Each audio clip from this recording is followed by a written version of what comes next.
কর্মসংস্থান সৃষ্টি করা যায় সেই দিকগুলো আমি উল্লেখযোগ্যভাবে দিই। আসসালামু আলাইকুম, আমার নাম মোহাম্মদ নুরুজ্জামান রিয়াদ। আমি গঙ্গাছড়া উপজেলা চেয়ারম্যান পদপ্রার্থী। আমার বাসা হচ্ছে গঙ্গাছড়া সদরই এবং আমি ব্যবস্থাপনা পরিচালক, মডেল ডায়াগনস্টিক সেন্টার, রংপুর।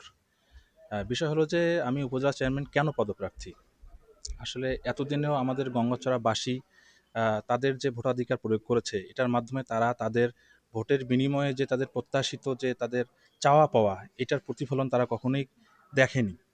বিভিন্ন জনপ্রতিনিধিরা এর আগে এসেছে, তারা তাদের আস্থার প্রতিফলন ঘটাতে পারেনি।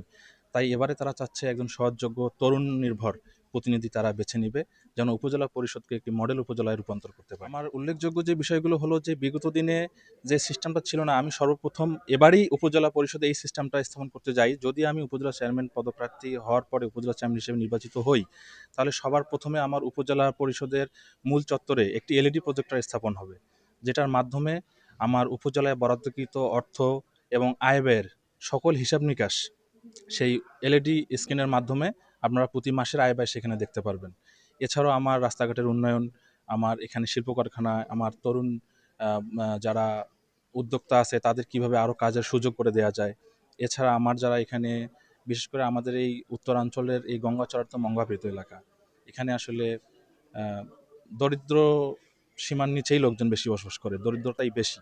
তো কীভাবে এখানে আরও কর্মসংস্থান সৃষ্টি করা যায় সেই দিকগুলো আমি উল্লেখযোগ্যভাবে দিই। সাধারণ ভোটারদের জন্য একটি মেসেজ, সেটা হলো যে আপনারা আপনাদের জনপ্রতিনিধি যে নির্বাচিত করবেন সেটা অবশ্যই সৎ এবং যোগ্য জনপ্রতিনিধি নির্বাচন করুন। তরুণদের জন্য যে বিষয়টা হচ্ছে যে আমাদের একদমই যেটা ছোট তরুণ যারা আছে তাদের পর্যাপ্ত খেলাধুলার ব্যবস্থা করতে হবে, তারা যেন মাদকের সঙ্গে জড়িয়ে না পড়ে।